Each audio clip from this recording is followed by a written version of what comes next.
Good afternoon. We will now start. First of all, I'd like to welcome everybody to this pep talk this afternoon. Please mute yourself, but always show your video picture. Sign in your name, your Facebook account, or email address in the chat box. Please include the names of companions attending with you. Use the chat box to ask questions and make comments while the pep talk is on. There will be group pictures at the start and end of the pep talk, so please show your faces in the video. A reminder after the pep talk is to take the online learning cum evaluation test exercise for mastery of learning and have a perfect score to get a certificate like this one shown here. We have placed the link in the chat box. Another reminder, obtaining 25 OLETE certificates will entitle one mentee to a voucher for a ROJoson medical consultation, either face-to-face or telemedical. Another request, please type in your feedback in the chat box during the open forum and before we adjourn.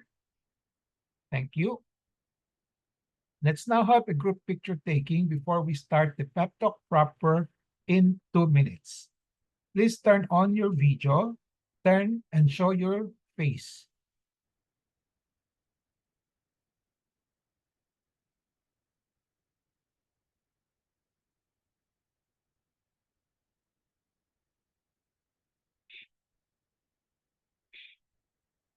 I have a patient empowerment program in which I like to empower the lay people or patients to take control in the management of their health.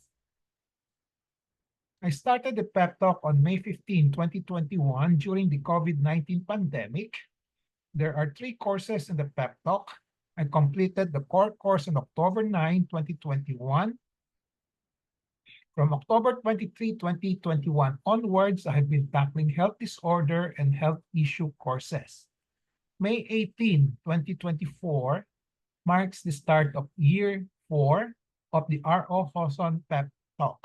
How long the PEP Talk will last will depend on our enthusiasm, discipline, and perseverance. My PEP Talk today is entitled Fibroadenoma, How to Manage. The empowerment objective is for the lay people to have an essential understanding on fibroadenoma of the breast, how to manage it as part of their health management. The contents of this pep talk will be the following. What is fibroadenoma of the breast? How is fibroadenoma of the breast recognized clinically? When are diagnostic tests indicated? What are the theorized causes of fibroadenoma? How fast or how slow does a fibroadenoma grow if it becomes bigger? Can a fibroadenoma become a breast cancer? And what is the treatment of fibroadenoma? A disclaimer here is that the ROJoson pep talk contains ROJoson's thoughts, perceptions, opinions, and recommendations, or TPORs, culled from experiences of ROJoson and writings of other health professionals. Let's start with the first topic. What is a fibroadenoma of the breast? In the breast, different kinds of masses can occur, such as cancer, not cancer or non-cancer, inflammatory or infectious diseases, and hormonal changes. Fibroadenoma is a non-cancerous dominant solid mass on the breast. This slide illustrates the various types of masses that can be seen on the breast. You have the abscess, fibroadenoma, a cyst, macrocyst, and then you have the fibrocystic changes, and then cancer, and other dominant mass, aside from all these things mentioned here, can occur. How is fibroadenoma of the breast recognized clinically? First, there is a dominant mass. breast mass. When you say dominant mass, it's not the lumpy breast surface, which is part and parcel of the fibrocystic changes or fibroadenoma, as illustrated here. A dominant mass is one that stands out, different from the surrounding breast tissues. So this is what we call the real mass or the red flag, which needs further investigation. After having a dominant mass, the next characteristics of the mass is that it can be of any size, 1 centimeter, 2 centimeters, 3 centimeters, 4 centimeters, etc., or even bigger. Then the mass is solid, meaning it's not cystic. When you say cystic, it contains fluid. So if it's solid, it does not contain fluid. So if cystic, we call that a macrocyst and not a fibroadenoma. So this illustrates a fibroadenoma and then a cyst. Okay. Fibroadenoma is solid. The macrocyst is cystic. So to determine whether a mass is cystic, we have to elicit fluctuation. Fluctuation means, or can be tested by placing 2 fingers of one hand here, somewhat apart on the mass, then with the index fingers of the other hand placed between these 2 fingers, and then alternate downward pressure over the mass is applied with the index fingers of this second hand. Okay. Like so. Okay. 2 fingers in one hand, then the index fingers of the other hands pressing on the mass. The 2 fingers here with one hand try to stabilize the mass. Okay. So if the mass is depressible or compressible, then most likely it is cystic. And most likely, if it's cystic, it is a macrocyst and not fibroadenoma. As we said, fibroadenoma is solid and not cystic. So again, there is dominant breast mass in fibroadenoma and the mass is solid. Then we describe further the mass. We try to determine its consistency. So it's usually firm and not hard. Okay. The mass has a well-defined border or edge or boundary like this. Okay. Well-defined. The mass is very movable. It can move up and down, side to side, and not fixed to the overlying skin and underlying tissue like the muscle. The mass is not tender and has no associated signs of inflammation. It has no redness. It has no pus. Okay. There are no signs to suggest malignancy, such as skin erosion, retraction, nipple inversion, and armpit lymph nodes. So these are signs of malignancy. So in fibroadenoma, there is no one sign or single sign of malignancy present. If a malignancy sign is present, then we don't consider fibroadenoma. So this is the clinical pattern recognition approach to the diagnosis of fibroadenoma. To repeat, okay. So there's a dominant mass, breast mass. It's solid, not hard, and firm. Well-defined border or boundary. The mass is movable. The mass is not tender or painful and has no associated signs of inflammation. And then there are no signs to suggest malignancy such as skin erosion, nipple retraction or retraction of the skin, nipple inversion, and armpit lymph nodes. So this is what we call the pattern, clinical pattern recognition signs of fibroadenoma. And then to reinforce our suspicion that the mass is really fibroadenoma, it's usually seen in patients who are young, so in young women before age 30.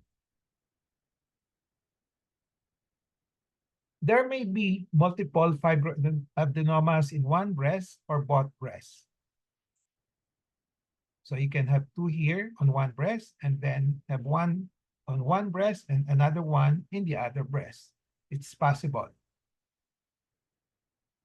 So again, using pattern recognition, package signs, dominant breast mass, solid, firm, hard, well-defined border, very movable, mass is not tender, has no associated signs of inflammation. There's no sign to suggest malignancy. So if you use pattern recognition and then reinforced by the age of the patient, usually young patients before 30 years old, then you can come out with a clinical diagnosis of fibroadenoma with a very high degree of certainty, as high as 90%, just based on these two processes, pattern recognition and prevalence. Now, if you are quite certain based on the clinical findings that it's really fibroadenoma, then ultrasound and biopsy may not be needed. But if not certain, there's some doubt, ultrasound with or without biopsy may be done. So these are some of the diagnostic tests that the usual diagnostic tests being done for suspected or if the diagnosis of fibroadenoma is not quite certain yet. What are the theorized causes of fibroadenoma? The exact cause is not known, but these are the theorized causes. One is aberration in normal development and involution. It's just like degenerative or aging processes. Then the other one is hormonal changes, because it has been shown that majority usually of fibroadenoma usually regress during the post-menopausal or during the menopausal stage. So which suggests that it has some hormonal implications. Can fibroadenoma become a breast cancer? The answer is a resounding no. Fibroadenoma is a benign breast tumor. It is not a breast cancer. It can be hormonally related as a cause and therefore may spontaneously disappear during the menopausal stage. How fast or how slow does a fibroadenoma grow in case it becomes bigger?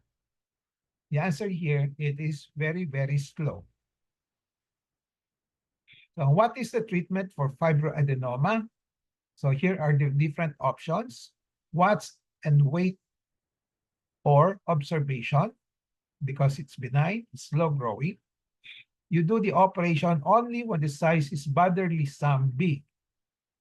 When you say big, it varies from people's perception, but usually when it's about 5 centimeters in size, then we can say it's already big. And then the other option is that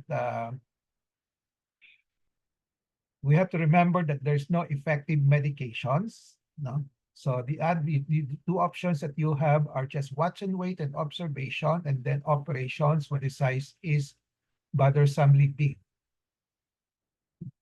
So that's my last slide for today on the lecture. Summary and takeaway, I have discussed the following. What is fibroadenoma of the breast? How is fibroadenoma of the breast recognized clinically? What are the diagnostic tests indicated? When are they indicated?